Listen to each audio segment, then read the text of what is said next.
He went on to say that at the lynching, I am reminded of the dark history as I hear the voice today trying to justify the actions of the insurrection. See how he putting the two together? You know what I'm saying? But Rick is reminded of the insurrection as he retells that grim history. There is no grim history. This is no history, and nobody should even glorify or follow or support anything to do with what they call an insurrection because they want to use certain laws in order to trump up some kind of conspiracy charge on the President of the United States, Donald J. Trump. You know what I'm saying? And we should bear no history to it. It should be stricken from the fucking record. You know what I'm saying? Because it's a demon Democrat, blood clad, as I would say, trickery garbage. Watching the January 6th hearing, he said he was looking at Benny Thomas, and I realized his career follows right on.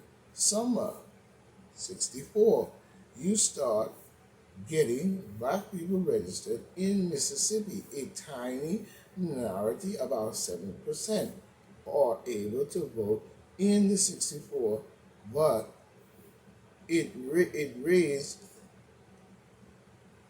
but it rise to no, but it raised to what the fuck is he saying? 64, but it rises to I think okay, it rises to I think 59% by 68. Bernie Thomas gets elected, so forth on, you know, saying he voted in 1969 and so forth on, and actually the Congress in 1960, and so forth and so forth on. Who gives a flying crap about your bullshit vote? You know what I'm saying? We need to clean up the world as a whole. It's this just not just go for one race of people. We know that these different factions of government and these different factions of these people invading people's country, setting up there, building up there, and all this different shit, and still stealing and using our shit, even up to this day. You know what I'm saying? Such as we see what's going on in Afghanistan. You know, but we see where we have the Daily Beast, and it says New York sneaky new tactic. New York sneaky new tactic to stifle Greg Abbott migrant bus stunt. You know what I'm saying? And I wonder what that could be, as we see, because we see the foolishness and the garbage of this government based on the shit that is going on, based on what we're seeing right now, which doesn't make much of any sense to anyone, because we know full well there should not be a sneaky trick in anything to do. They should be accepting them right into New York because, you know what I'm saying, it's a blue state. But, you know what I'm saying, but you need to take care of the common people who've been here for years and years struggling, fighting, scratching, and scraping, and got to go through your inflation, your inflation, your regulation, your litigation, and all kind of litigation and all kind of garbage. You know what I'm saying? But we see New York City deploys a new tactic Friday morning in the effort to counter Texas Greg Abbott increasing flow of migrant buses. You know what I'm saying? Drawing, he looked like he's drawing or drowning the, the bus companies, you know what I'm saying, with this flow.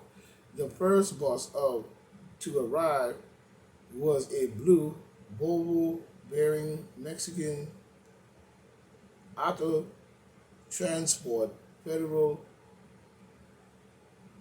what? Turismo or whatever license plate. You know what I'm saying? Owned and operated by a company out of Cedar Hill, Texas, called Autobus La Sol Sultana. You know what I'm saying? LC. A white document taped to the windshield reads Texas 144-hour permit and valid in Texas only and was dated October the 2nd. The bus had Texas plate and was marked, saying, ejectivo, travel. The driver of the first bus, 38-year-old Robert Arez, told Daily Beast he lives in, uh, he lives in where? Montreal, I guess, or Montreal, whatever. But he lives in that area somewhere, Mexico, whatever, where the bus where the bus base is. He said he began his journey by crossing the border at Laredo, Texas, and driving to El Paso, where he and his co-driver picked up 3 dozen Mexicans at an institution, including a half dozen children. The migrants were from Venezuela and Ecuador, he said. You know what I'm saying? But Reyes said he stopped in Dallas, in Nashville, letting out 3 or 4 people at each city. You know what I'm saying?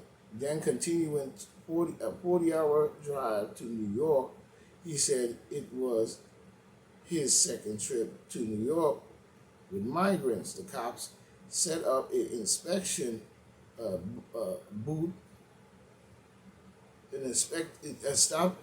The cops set up an inspecting bus with a fine-tooth comb, examining the tires, checking the ears, the lights, the windshield. They paid particular attention to a device that regulates, a device that regulates the tire pressure. As we see, okay, as we see. But we know full well that, whatever the situation is or whatever game they're playing, and Eric Adams is trying to play to deplore these people from coming to New York, still does not speak for his campaign, and it doesn't speak for his party as a whole, because we know full well that Mr. Eric Adams is a demon Democrat. You know what I'm saying? Absolutely, if you ask me. But I don't see what reason he would have to not accept the migrants into New York. This is a very funny situation that we're seeing here, and one that doesn't make much sense at all. You know what I'm saying? When it comes to what we see is going on, But we see where they're having this little tug of war back and forth, and it's not leading to any type of solution based on anything at all. You know what I mean? It's not based on anything at all. It just goes to show the nonsense that has been going on in its fullness.